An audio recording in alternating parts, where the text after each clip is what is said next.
5 seconds. Start. Mr. Chairman, I wish to thank you at the outset for giving me this opportunity to take part in this important budget discussions. I am really happy that on this occasion the State Finance Minister has been kind enough to spare us from levying new taxes. We are not able to understand how the revenue is collected, nor are we able to clearly assess how the taxes collected are spent. When the government tell us that a certain amount of revenue is necessary for the proper administration of the state and for meeting the expenditure involved, we are bound as responsible citizens and as those interested in the welfare of the state to support them. At the same time, I feel that it is the duty of the government to place all the relevant facts at our disposal and tell us in clear terms how the money that is collected by way of taxes is spent. If this is not done, I am afraid it will not be possible for us to correctly assess the true position. Whenever they pass any legislation, they should carefully see how far this is useful to the people. For instance, take the Rent Control Act. It is good piece of legislation in some respects, but all the money that has to be spent on the staff has to come from the people. So it is very necessary to watch whether the money spent in the implementation of the act is usefully spent and whether the people whom the government want to help are really getting it. One of the many difficulties that people experience at present is in regard to those articles over which the government impose controls. Not only do the controls mean great deal of expenditure on the establishment that is necessary, but the controls themselves have come to such a state that people have begun to feel that these controls are rather difficult to sustain because they lead to corruption, black marketing, and increased prices.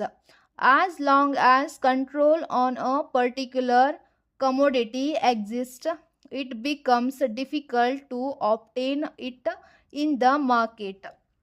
Our experience in this regard, let me frankly tell you, is that the moment these controls are removed, the commodities become easily available at reasonable prices. So, I would like the government to kindly have this aspect of the matter in mind. Sir, let me now deal with the Public Works Department, which has had great deal of expansion in its activities. This department is somehow or other not carrying out works according to schedule. It may be due to lack of facilities. Nevertheless, I should like to refer to one important matter in this connection. In regard to many schemes, I am not able to understand why the difference between the original estimates and the revised estimates vary to a large extent. In certain cases, there may, however, be good reasons for such rise. but in a large number of cases, I am of the view it is due to a certain amount of slackness and want to adequate care on the part of some officer or the other. I do realize that the Honorable Minister cannot be held responsible for such a state of affairs. Of course, he must depend upon his officers to give the correct statement of facts in such matters.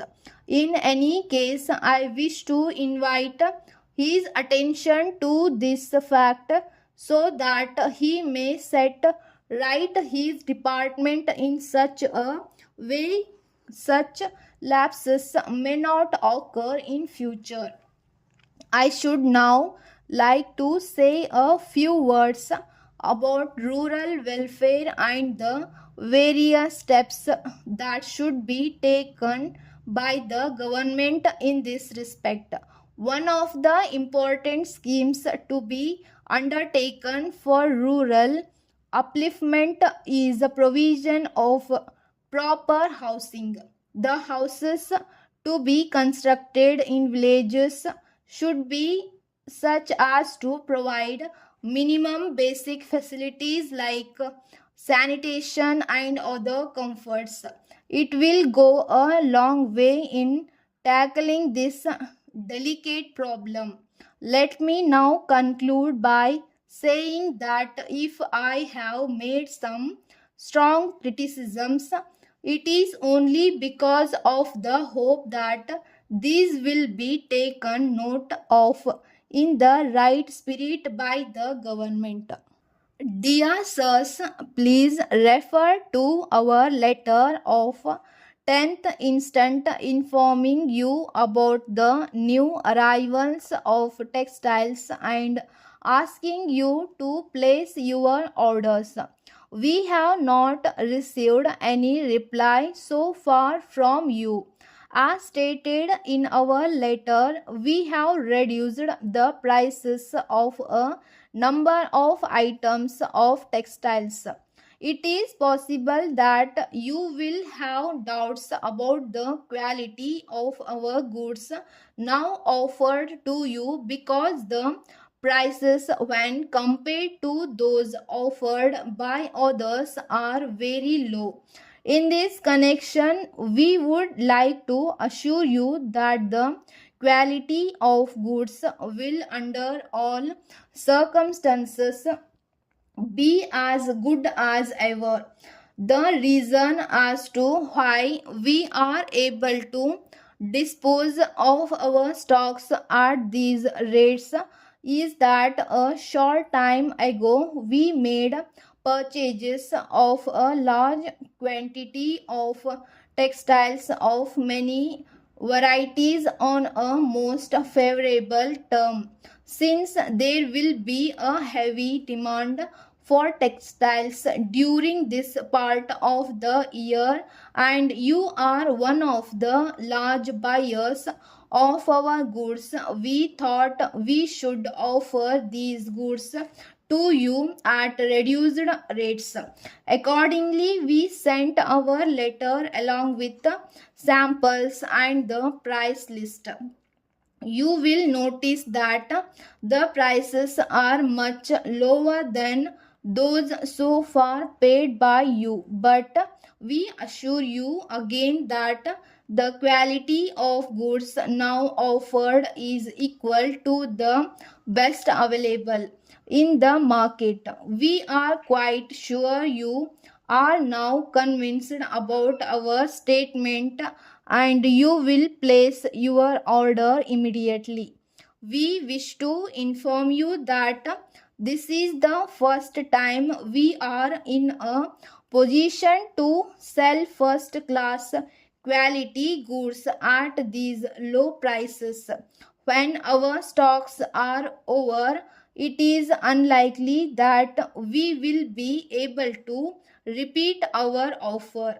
We await your reply. Yours faithfully.